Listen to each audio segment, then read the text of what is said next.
अगर आपने किसी से सच्ची मोहब्बत की है ना, तो हमारा चैनल जरूर सब्सक्राइब कीजिएगा। तेरा दिया हुआ जख्म मेरे काम आ गया, भरी महफिल में मैंने बेवफा कहा और सबकी लबों पे तेरा नाम आ गया।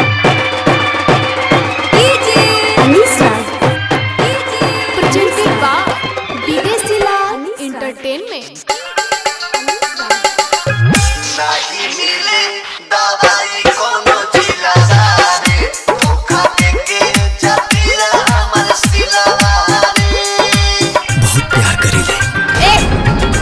तोरा बाप के जागीर ना हो।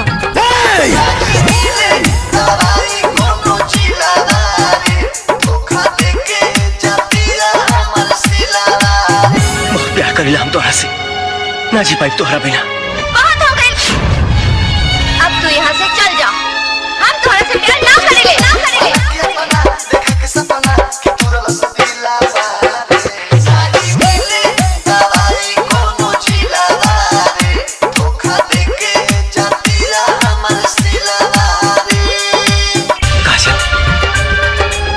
तू का कहता रो?